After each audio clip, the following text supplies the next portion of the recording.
buhay o kabiguan, ng ligaya o lungkot.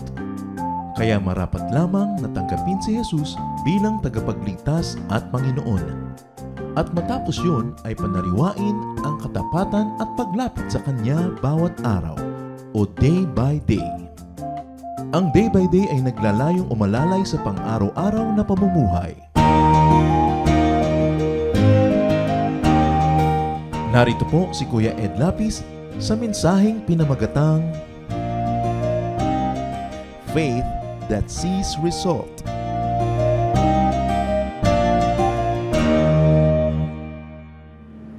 Napakasarap na mahalin ang Panginoon at napakasarap na maramdaman ang Kanyang pagmamahal. In our relationship with God, faith is everything. And yet, not everybody experiences faith that brings results. Merong mga matagal nang nananalig pero hindi pa nakakaranas ng ramdam na paghipo ng pag-ibig ng ating Diyos. Ang ating pag-aaral ngayon, pinamagatan natin, Faith that sees results. Pananalig na nagbubunga ng mga resultang kitang-kita, damang-dama at tumatalab sa buhay. Salamat po Diyos dahil maaari kami makakita ng bunga ng aming pananalig. At nawa palakasin niyo po ang aming paniniwala, ang aming pagsamba at nang sa gayon ay malinaw naming makita ang pagkilos niyo sa aming buhay. Open our eyes to see your wondrous works, O God. And more than that, increase our faith so that we can see results of that faith. Patawarin niyo po kami ngayon, Panginoon, sa aming mga kasalanan. Linisin niyo po kami para mawala ng takip ang aming mga mata. Makita namin kayo ng malinaw. Marinig namin ang inyong tinig. At kami matuto upang kami makapamuhay ayon sa iyong kalooban. Be our preacher, our teacher. Kayo po ang siyang mangaral, Ama. Gamitin niyo lang ang inyong abang lingkod na tungtungan ng inyong paa at ang maitaas namin ang iyong pangalan at kaming lahat ay mapagpala. We lift up your name, we honor and thank you and ask you, Lord, to lead your people, speak to your people. In the name of Jesus Christ, our Lord, our Savior, your Son, we pray with thanksgiving. Amen. John 4:43 to 54 ang atin pong babasahin at sisimulan natin sa verses 43 to 44. Jesus had said, "Prophets are honored everywhere except in their own country." Then 2 days later, he left and went to Galilee. The people there welcomed him because they had gone to the festival in Jerusalem and had seen everything he had done. Isang kinilala ng Panginoong Hesus yung katotohanan na bihira ang mga tunay na lingkod ng Diyos na kinikilala sa kanyang sariling pamilya, sa kanyang sariling bayan. Pero ngayon, pagpasok niya sa Galilea, na kanyang home region, siya ay malugod na tinanggap ng mga tao dahil sariwa pa sa kanilang gunita yung mga ginawa niya sa Jerusalem. This time, Jesus was welcomed and honored in His own region. And when Jesus is welcomed and honored, expect results. Expect miracles. Verses 46 to 47. While Jesus was in Galilee, he returned to the village of Cana, where he had turned the water into wine. There was an official in Capernaum whose son was sick. And when the man heard that Jesus had come from Judea, he went and begged him to keep his son from dying. Magugunita natin ang unang miracle ng Panginoon ay doon sa bayan ng Cana, kung saan ang ordinaryong tubig ay ginawa niyang masarap at primera klaseng alak. At sa pagpunta niya roon ay mayroong isang opisyal ng bayan na lumapit sa kanya, ang lalaking ito, sapagkat nag-aagaw buhay ang anak. At ipinakiusap niya sa Panginoong Hesus na huwag hayaang mamatay ang kanyang anak. The people in Cana must have heard of the wine miracle because the servants knew about the miracle. And so kumalat na ang balita tungkol sa Panginoon at dumami ang naniwala sa Kanya sa konting nabalitaan nila na nagpalipat-lipat na rin naman ang mga bibig at hindi naman nila talagang nakita ng sariling mata nila. At isa na dito ang isang pinuno ng bayan. This official begs Jesus. Immediately, what strikes us is that one of the ministries of a father is that a father intercedes. Hindi mother yung nag-intercede dito, bagamat mothers are intercessors. Pero nangungunang pangunahin ng mga ama na tungkulin at pribilehiyo ang mamagitan sa kanilang mga anak at sa Diyos, ilapit sa Diyos ang pangangailangan ng kanilang mga anak. So itong nagpakumbaba na mataas na opisyal ng bayan para sa kapakanan ng kanyang anak na nag-aagaw buhay. Verse 48, Jesus told the official, "You won't have faith unless you see miracles and wonders." Dito ay binigyang puwang ng Panginoon yung katotohanan na ang mga tao ay lalong tumitibay ang pananalig kung makakita ng mga himala at mga patotoo sa kapangyarihan ng Diyos. Verse 49, the man replied, "Lord, please come before my son dies." Nagmamadali ang lalaking ito sapagkat alam niya na konting oras na lang ang natitira sa kanyang anak. Dahil nag-aagaw buhay, malala ang sakit. Sabi niya, pakiusap po, puntahan niyo ang anak ko, hali kayo, bago siya malagutan ng hininga. There was haste in his mission. Nagmamadali dahil kalaban ay oras. Verse 50, then Jesus said, "Your son will live. Go on home to him." The man believed Jesus and started back home. A very loaded sentence. Pinagkaloob ng Panginoon ang kanyang hiling. Sabi niya, mabubuhay ang iyong anak. Hindi siya mamamatay. Umuwi ka na at uwian mo na, puntahan mo na ang iyong anak. Nanalig ang lalaki at umuwi na nga. Danalig siya at kasunod ng pananalig sa salita ni Jesus, umuwi na siya. Hindi na niya ipinagpilitan na isama si Jesus. Salita pa lang ni Jesus, naniwala na siya. At dahil may paniniwala, may kasunod na action. Umuwi na siya. So Jesus speaks and releases blessings to the patient and of course to the entire family. The man believes and acts on that belief. Verses 51 to 53. Some of the official servants met him along the road and told him, "Your son is better."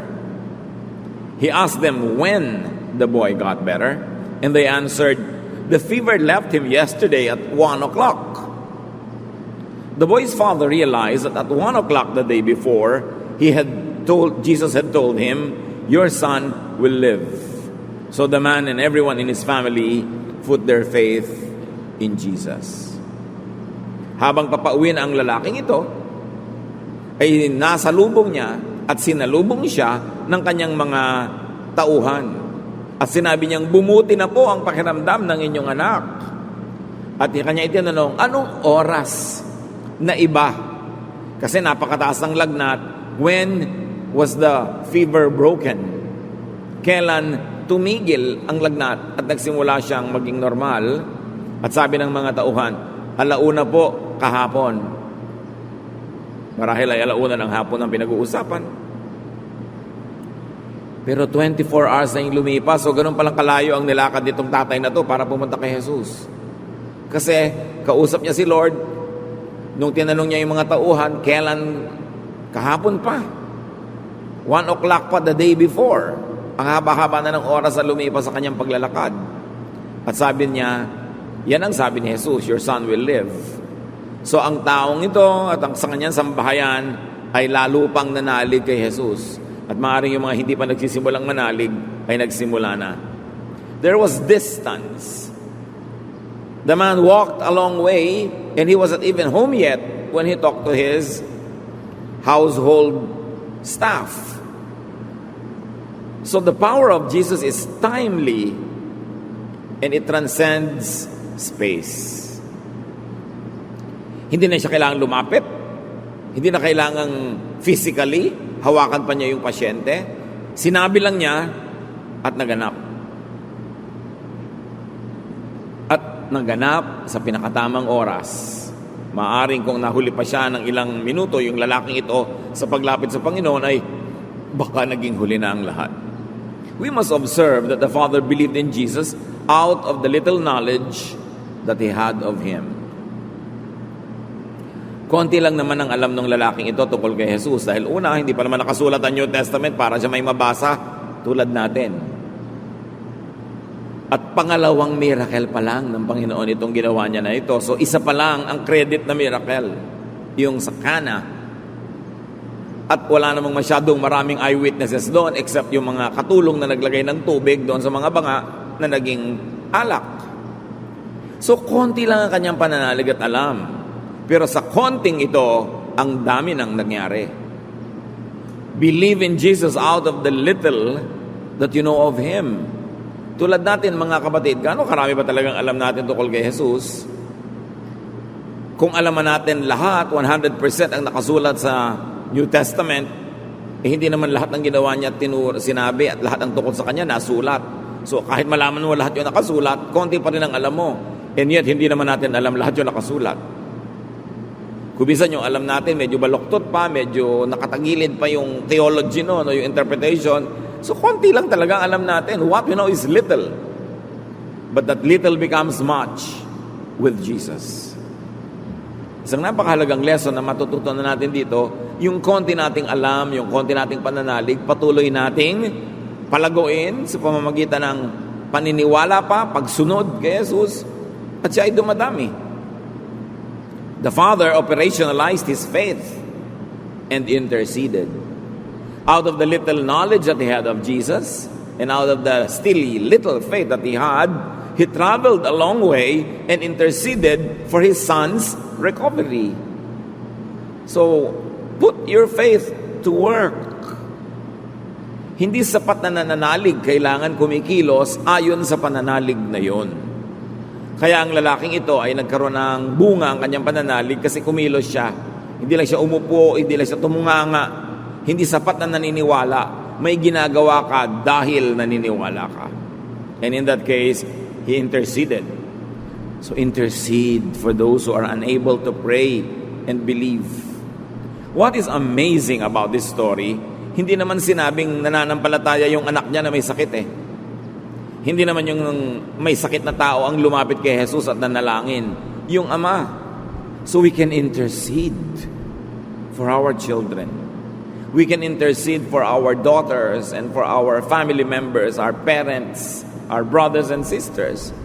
Ang nakinabang at naging beneficiary ng paglalakad ng lalaking ito at paglapit kay Jesus ay hindi naman siya kundi yung anak niya. Napakaraming nagaganap kung tayo ay lumalapit sa Panginoon para sa iba. Kaya mahalaga na ang mga tatay, ang number one ministry to intercede for your children. Hindi katulad ng nakaugalian sa maraming mga kultura na yung nanay lang ang tagadasal at mga kababaihan. At habang nagdadasal ang mga kababaihan, yung mga lalaki nagkukwentuhan. Napakahalaga na pangunahing gawin ng mga ama ng tahanan ang manguna sa spiritual activities, lalong-lalo sa pananalangin at sa paglapit sa Panginoon. Intercede for those who are under your authority. That's why parents dedicate their children, because the children are under the authority of parents. At habang wala pang sariling muang at sariling desisyon ng bata, parents have the authority to decide for them. That's why parents dedicate their young children to the Lord. Intercede for those who are in your family, in whatever concept of extended family you might have. Intercession is a very important and a very powerful ministry. And you don't have to have courses in theology. You don't have to have a religious office or title to intercede. This man just went and interceded. But now Jesus is not in Galilee anymore to go to, because Jesus is in our hearts. Kaya mas malapit at mas madali mag-intercede. And now the distance between us and Jesus in intercession is no longer measured in miles or kilometers. It is measured in the intensity of our faith and how godly our lives are lived. Kung ang agwat noon mula kay Jesus ay nasusukat sa distansya, ang agwat ngayon na ang Panginoon ay naninirahan na sa puso ng mga mananampalataya, ang agwat na ngayon ay ang gaano kalapit ang loob natin sa Panginoon o gaano kalayo. At anumang layo yon tinatawid, inilalapit ang ating puso para tayo makapamagitan sa kapakanan ng mga minamahal natin, lalong-lalo yung mga nasa ilalim ng ating otoridad. Very interestingly, Jesus responded to his faith and intercession. The man's son got well. Someone could benefit from other people's intercession. Ang konti-konti na nga ng oras nating manalangin para mag-intercede, lalo itong nabawasan ng umuso yung text. Lalong nabawasan ng umuso yung mga games, ng mga electronic games. Dati ang tao pag nasa traffic na nanalangin, may mga madalangin na ilalabas yung maliit na notebook nila, nakalista doon yung mga idadalangin nila pag Martes, pag Miyerkules, pag Huwebes, o sino-sino mga ipapanalangin, chinachecka nila kung nasagot na yung prayer na yon. Nanakaw pa ngayon yung oras na yon ng sobrang katitext ng tao. Kaya dapat gamitin natin yung technology na yan, yung internet, yung Facebook, yung text na yan, to intercede. Pwede tayo ngayong kumontak ng mga mahal natin sa buhay. Anong prayer request nyo? Kumusta ba kayo dyan? Anong maipanalangin ko sa inyo? At madali din mag-pass ng mga prayer request. Pero mga kapatid, huwag lang tayong pass ng prayer request. Dapat tayo rin willing to pray for others. May mga tao, one way makipagrelasyon, lagi nagpapapray. Pero kahit minsan, hindi ka man lang maipag-pray. Merong mga, magbabiyahe ako, itong aking flight number, ipag-pray mo ako. May gagawin akong meeting, itong ka-meeting ko, ipag-pray mo ako. Si ganitong kakilala ko na hindi mo kakilala, may sakit, please ipag-pray mo. Pero ni minsan, hindi ka maalok. Ikaw, may prayer request ba? Ang sabi sa Bible, we should pray one for another. At kung nagtatithe tayo sa ating income, ipag-tithe nyo rin ang oras ng inyong katitext. Dapat at least 10% ng text nyo has something to do with our godly service. Pananalangin para sa iba, pangungumusta para sa iba, pag-share ng mga verses, ng mga lessons, tinatithe din yan. May parte dapat dyan ng Panginoon, kahit sa technology. So this man went to the Lord and interceded. And because of that, that man got to another cycle or level of faith. Lumapit siya. Pinagkaloob ang kanyang hiling. Hindi namatay ang kanyang anak. Lalong umasenso ang kanyang pananalig. Sumidhi ang kanyang pananampalataya. Pag may inilalapit tayo mga kapatid sa Panginoon na very specific, tapos kitang-kita natin kung paano sinagot, doon lumalago ang ating pananalig. At kahit ang sagot ay no, pero nananalig ka sa Panginoon ay siya'y tama, kahit baligtad sa kagustuhan mo binigay niya, hindi na mata mo ang ginagamit mo para makakita, kundi pananalig na mahal ka niya at ibibigay niya kung ano ang mabuti para sa iyo kahit kabaligtaran ang gusto mo, yun din nakakapagpalakas ng pananalig.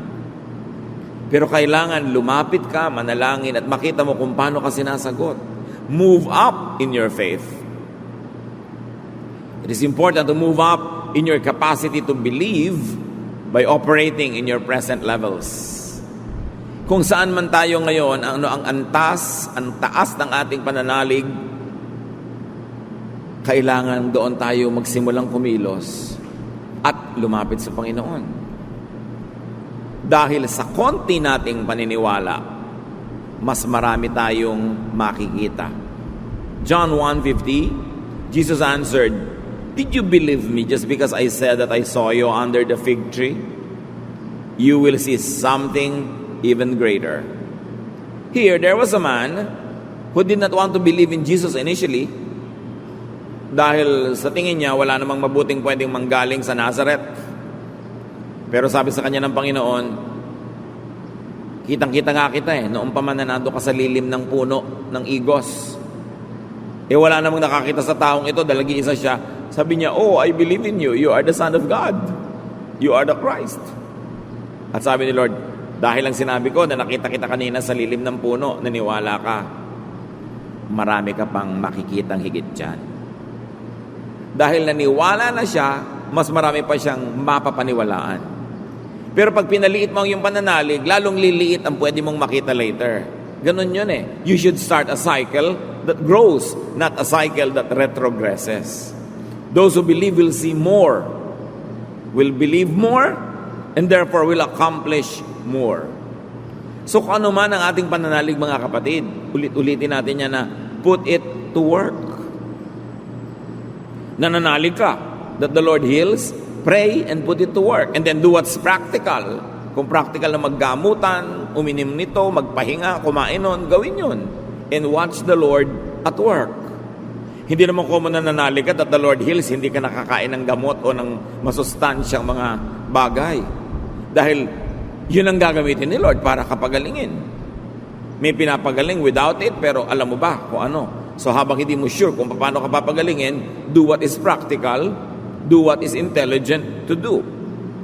At dahil gumaling ang pasyente, the official's family believed as well. So, isang nanalig, isang nag-invest sa pananalig na yon. Anong investment niya? Naglakbay siya eh. Umalis siya sa kanyang sariling tahanan. Hinarap niya yung hirap ng paglalakbay dahil naglalakad lang naman ang mga tao noon o kung mayaman, may sinasakyang hayop. Pero ganoon pa man, mahirap pa rin yon. At hindi lang yon. Lumayo siya sa piling ng anak niyang nag-aagaw buhay na dapat sana, bawat segundo, bawat minuto, nandun na lang siya dahil nga nag-aagaw buhay, pero lumayo siya doon sa pananalig niya na maihahanap niya ng lunas kung mailapit sa Panginoon.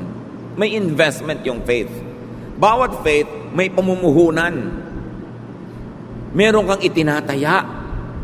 Paano ka mananalo kung wala kang taya? Paano ka aani kung wala kang tanim? Paano ka tutubo kung wala kang pamumuhunan? At ganun sa pananalig, mga kapatid. You don't only believe, you believe to the point of investing. Time, talent, treasure, you invest. Those who do not invest should not expect to gain anything. And from this man, we learn a very important lesson.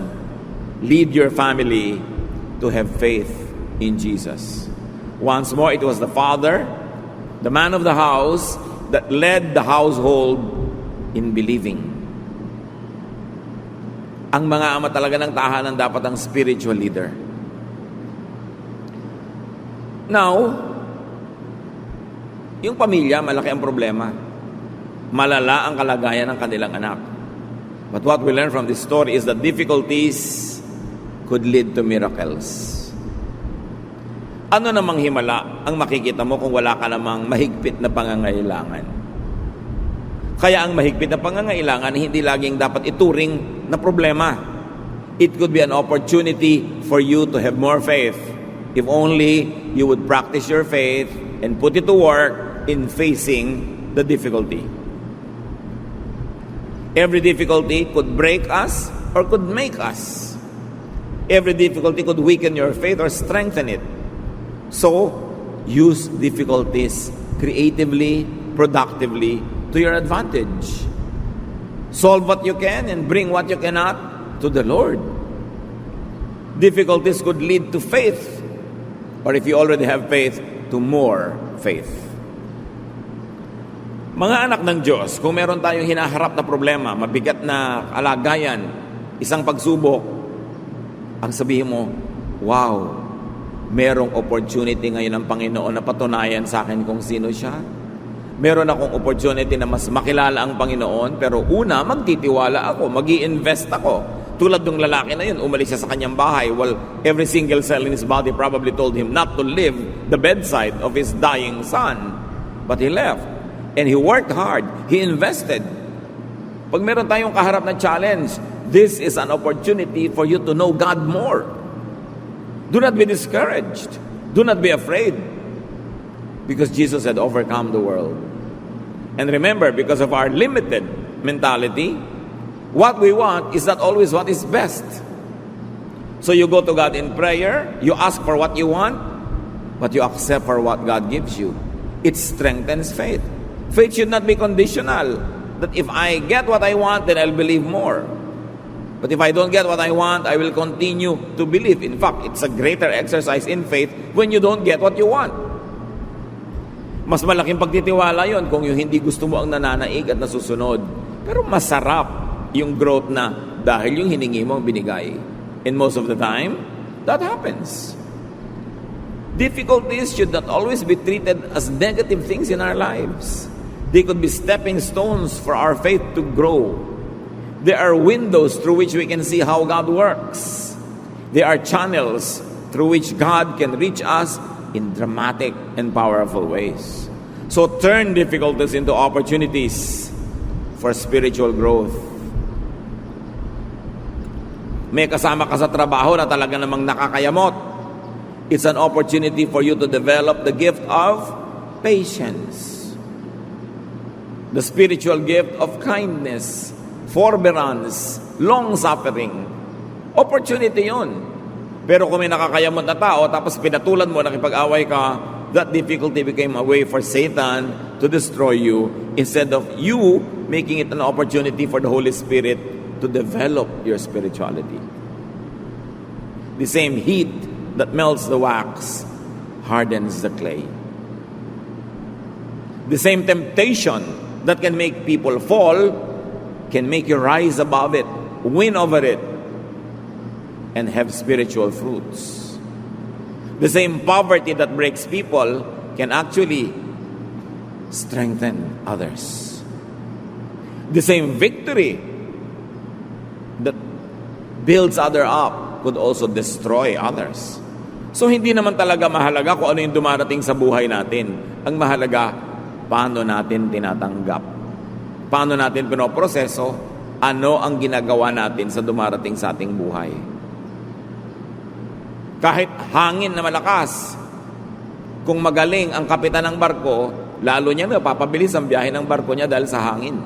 Pero yung the same hangin na malakas, kung hindi magaling ang kapitan, maaring tumaob ang kanyang barko. It's not the wind, it's the captain. And it is the sea craft. So yung dumarating sa buhay natin, pare-pareho naman eh. Dumarating sa ating mga kabiguan, dumarating sa ating mga tagumpay, yung lungkot. Merong nadadagdag sa pamilya mo, may pinapanganak. Meron namang nababawas dahil namamatay. Anong reaction mo doon?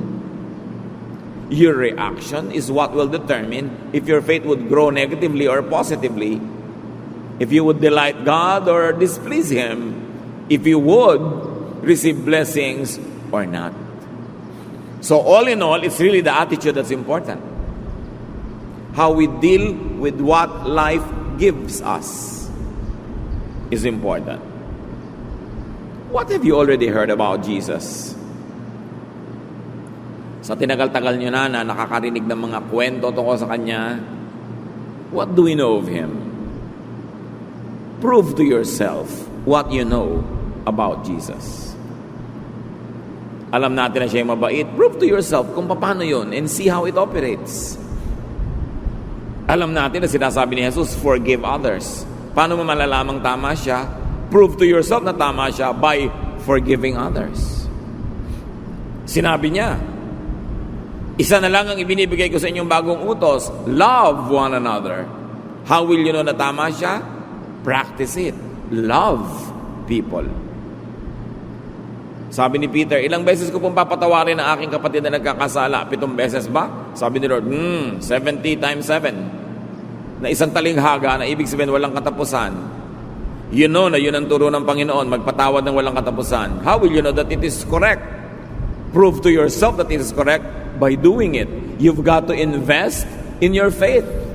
You've got to operationalize the faith.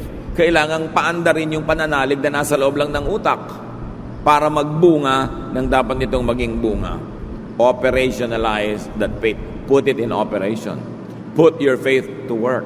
Bring your faith to the point where you could clearly see results.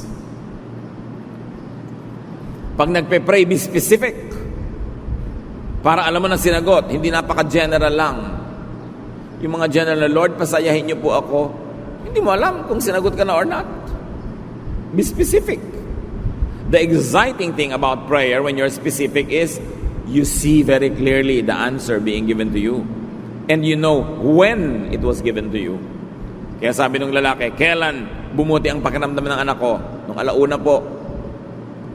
Alam niya, sabi niya, yun din ang oras nakausap ko si Jesus. Sukat na sukat, alam na alam. Paano hindi lalakas ang pananalig mo kung ganun? At ang isa sa mga pinakamahalagang misyon ng buhay, mga kapatid, ay palakasin ang panalangin. at palakasin ang pananalig. Because faith moves mountains, not bulldozers, not payloads, not machinery. Faith moves the spiritual mountains of our lives. And mountains, when they are used in Scripture, are mostly symbolic of problems, of challenges. And it's faith that will move mountains. Kung meron tayong dapat i-develop faith, marami gustong i-develop yung kanilang katawan, nasa gym araw-araw. Hindi masama, pero dinedevelop ba natin yung faith kasabay? Merong dinedevelop ang isip nila, aral lang aral, basa ng basa. Yes, good. Isinasabay ba natin yung development of our spirit?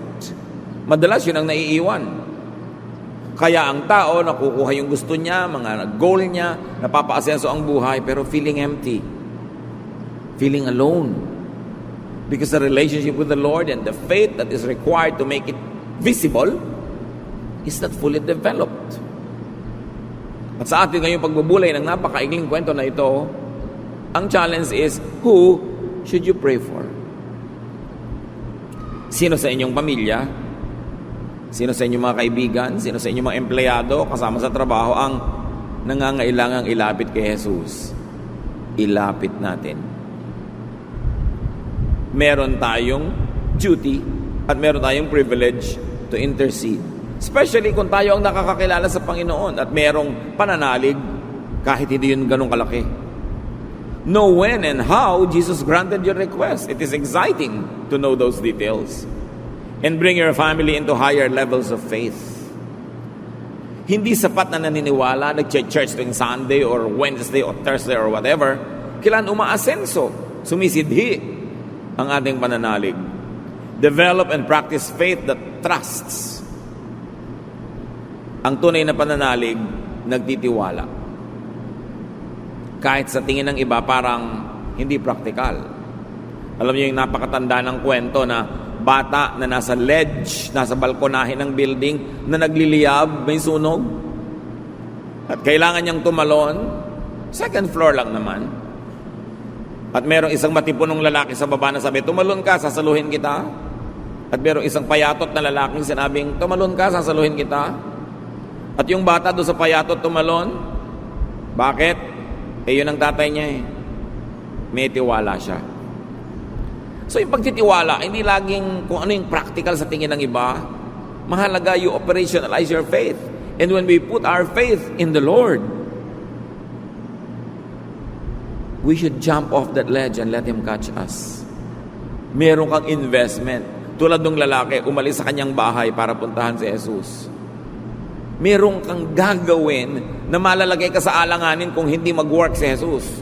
Pero doon mo papatunayan na nagwa-work siya. But when you always play safe, you will never see God at work. Yung mga iba magpe-pray, Lord, gusto ko po nito, pero kung ayaw niyo po, wag na rin. Hindi naman talaga dahil nagtitiwala sa perfect will ni Lord, kundi hinahanda na yung sarili na mabigo. In other words, hindi expectant yung prayer. Yung, sana, pwede, pero kung wala, actually, hindi ko naman talaga ina-expect na ibibigay mo. Paano nga ibibigay? You've got to believe. Without faith, it is impossible to please Him. Ang sinasabi. Kaya napakalinaw na mamarahil mga kapatid na yung faith natin, ilagay mo yung sarili mo to the point na nakataya ka. Develop and practice faith that bets. Kahit hindi kayo nagsusugal, nakakakita kayo niya, nakakita kayo sa pelikula, magtataya ka para ka tumama o matalo. Hindi pwedeng nakatingin ka lang. And in our relationship with Jesus, kailangan tumaya. Hindi ka lang nanonood. Tataya ka para malaman mong tatama ka o hindi ka tatama. You've got to bet. You've got to invest. Kailangang mamuhunan o tumaya. Develop and practice faith that sees results. Hindi exciting yung pananalig na wala ka namang nakikitang bunga. Hindi exciting yung pananalig na habitual lang. Church ka lang ng church dahil habit mo na, pero wala ka naman nakikitang nangyayari sa buhay mo, wala ka nakikitang sagot sa iyong mga panalangin, habit na lang. Develop faith that sees results. Because that is what Jesus promises. That if you have faith, you will see.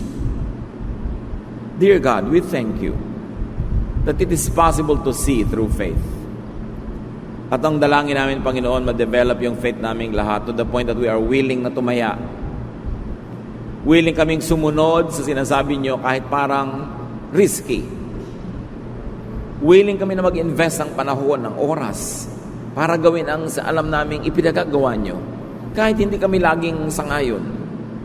Willing kaming sumunod at mag-invest ng oras, ng lakas, maging ng aming mga kabuhayan sa tamang paraan ng pamumuhay na inyo itinuturo sa amin. Dalangin namin ngayon, Panginoon, bigyan nyo kami ng very practical applications sa mga sarili-sarili naming buhay mula sa kasaysayan ng lalaking ito. Dahil sa kanyang pananalig at sa investment na ginawa niya ayon sa pananalig na yon, ay nakamit niya ang napakasarap na sagot mula sa inyo at humaba ang buhay ng kanyang anak. Ituro mo sa amin, Lord, kung sino-sino ang mga anak na ito ng aming buhay na dapat din naming ilapit at ano ang investment na dapat naming ibigay para makalapit sa inyo. Teach us to have faith that sees results. Pagbulay-bulayan natin, sumandali pa mga kapatid. Huwag madaliin ang pag-iisip. Ask God to give you personal applications.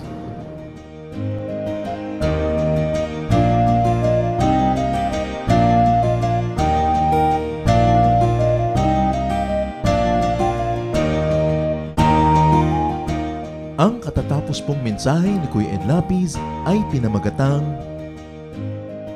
Faith that Sees Result.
siyang buhay. Noon ng Diyos sa puso mo'y isang katang isip lamang. Ngunit ngayon siya ay katotohanan.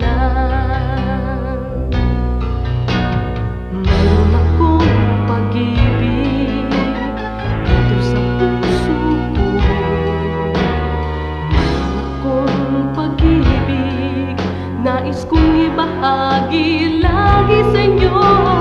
Mayroon akong pag-ibig na hindi mamamatay. Mayroon akong pag-ibig, ito ay panghabang buhay. Mayroon akong pag-ibig, ito ay panghabang buhay. Mayroon akong pag-ibig, ito ay panghabang buhay.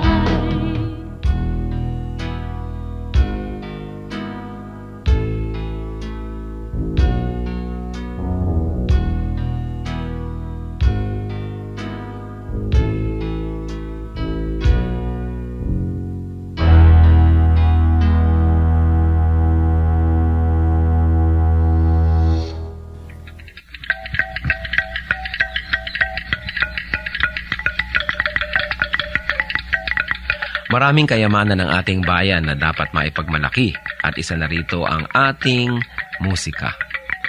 Napakarami ng mga instrumentong pangtugtog ng ating lahi. Isa na rito ang kulintang tamlang ng mga Maguindanao sa Cotabato.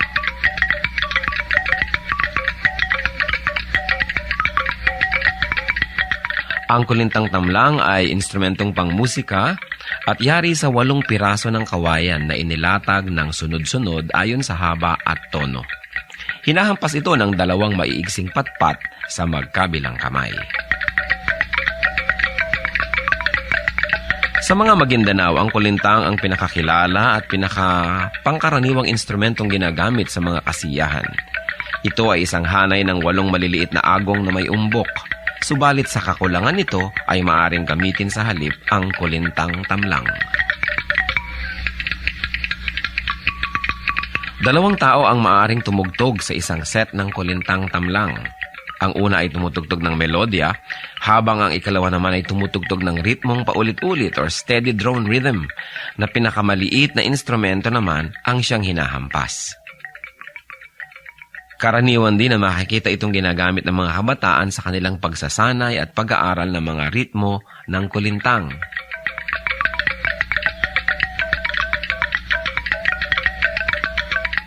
Yan ang kulintang tamlang ng mga Maguindanao sa Cotabato. Kayamanan hindi lang ng Maguindanao, kundi ng buong bayan. Marapat isuko sa Panginoon at gamitin sa paglikha ng musika sa pagsamba sa Kanya.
kapayapaan sa gitna man ng kapighatian, pagkat siya ang kasama, ako'y di mangangamba.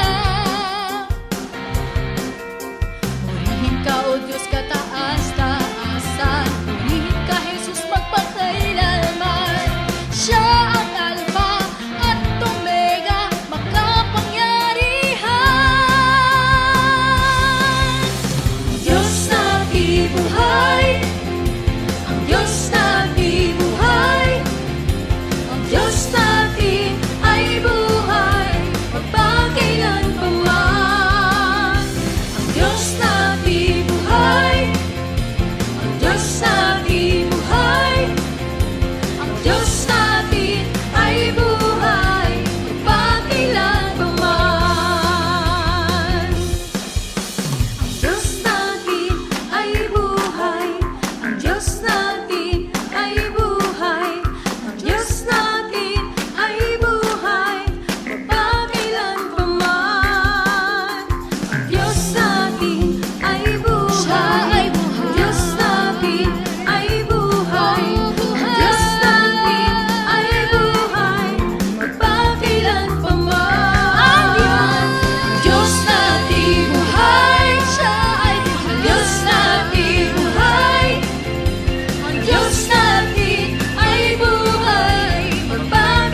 Saan nagmula ang ugaling nagbabalot ng pagkain pag merong handaan? Sobra tayong mapagmahal, lalong-lalo sa kamag-anak, lalo sa kapatid, sa nanay. Kaya pag may handaan tayong pinuntahan at nasarapan tayo, gustong-gusto nating matikman din ng mga kamag-anak natin yung nakain natin. Kaya kung minsan magpaparinig, maghihintay-hintay o diretsahang hihingi para makapagbalot. Hindi kasi natin kayang magsaya na hindi natin isinasali ang mga mahal natin sa buhay. Marami ang pinag-uugatan ng ugaling ito at malalim at matagal na. Halimbawa, ang mga ipugaw, kung may mga kanyaw sila, kaugalian na lahat ng umattend may daladalang ulam pag-uwi. At lahat ng ating mga sinaunang mga tribu, mga lipunang Pilipino, merong ganyang kaugalian. Kaya lang, kung minsan naman dapat isipin natin, baka konti lang yung handa, marami pang ibang kakain, tapos gusto mo na makapag-uwi, kaya bibigyan din natin na hangganan yung ating paigiging maibigin sa ating mga kamag-anak sa pamamagitan ng pag-iisip din kung kaya ba noong may bahay na pauwian lahat ng bisita.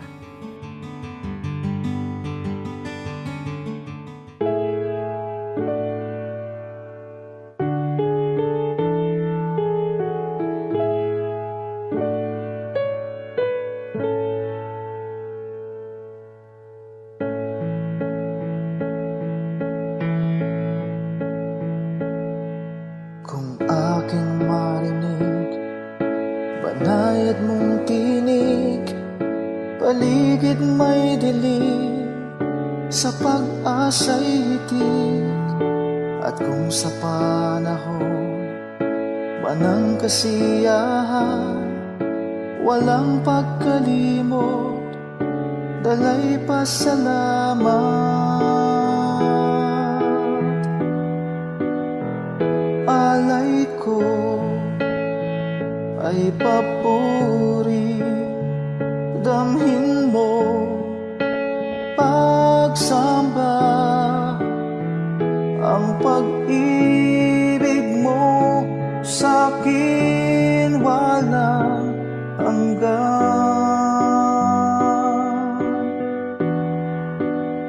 Sa iyo kabutihan, buhay ay nakamtan. Pupurihin ka magpakailan pa man,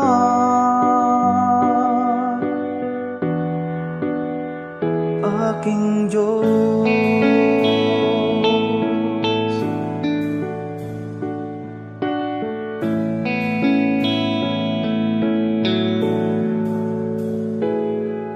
At kung magkaminsan di ka maramdaman, sa puso ko'y tiyak ika'y naririyan. Kahit sa dulo man itong aking buhay, ika'y aking lakas, hindi mangangamba.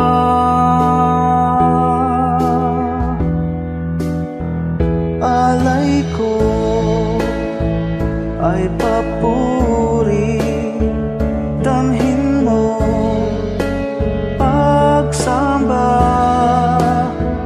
ang pag-ibig mo sa'kin walang hanggan. Sa iyo kabutihan, buhay ay nakamtan. Pupurihin ka magpakailan pa man,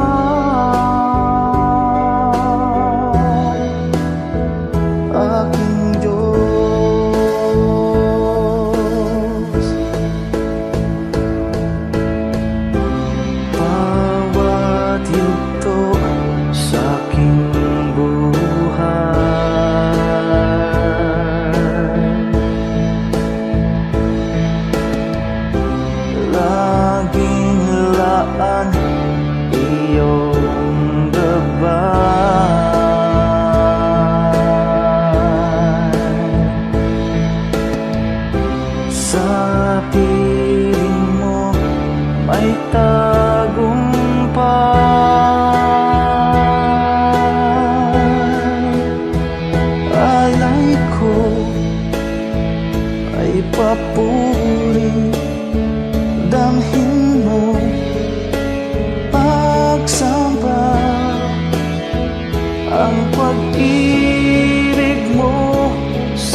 ay papuri.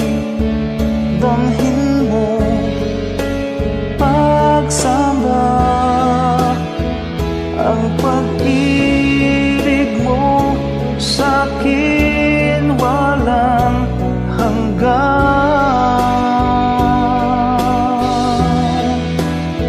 Sa iyong kabutihan ang buhay ay nakamtan.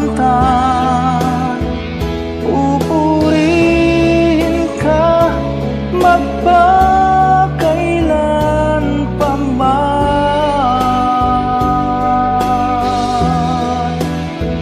aking Diyos,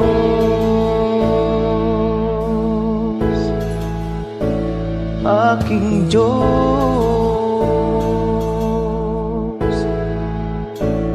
aking Diyos.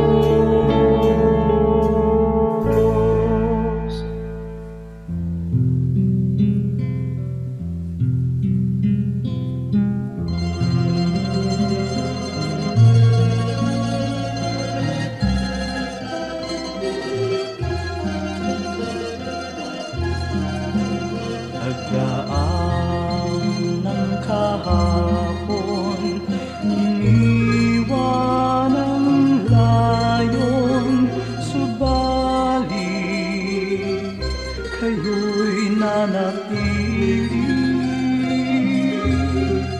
Ako'y piring man sa bukas, tadhana'y lumipas, panatag sa inyong kandili.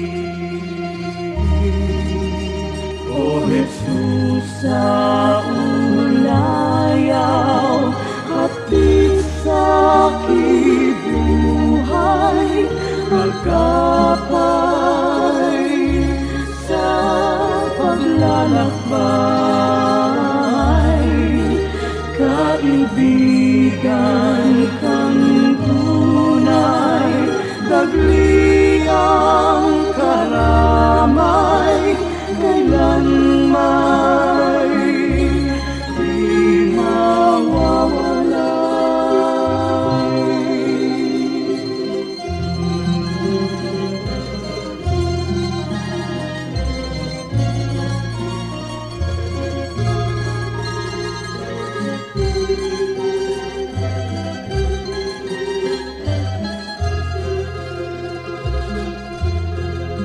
sa tamis ng iyong hiya, masakit at hirap, sadyang hindi mananaig. O Jesus, kaulayaw, gawin pang malinaw sa akin ang iyong pag-ibig. O Jesus, sa ulayaw, hatid sa aking buhay, agapay sa paglalakbay. Kaibigan kang tunay, dagli ang karamay, kailanman di mawawalay.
paglalakbay,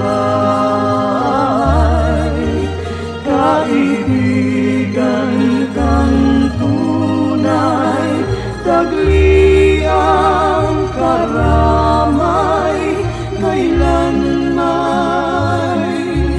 di mawawala.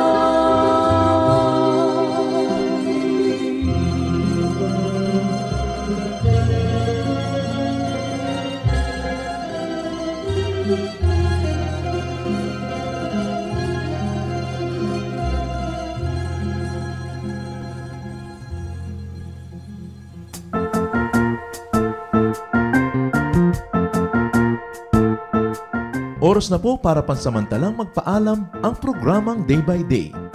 Tayo po'y magsama-sama tuwing ika-6 hanggang ika-7 ng umaga, araw-araw. Magandang umaga po at mabuhay ang Panginoong Hesus!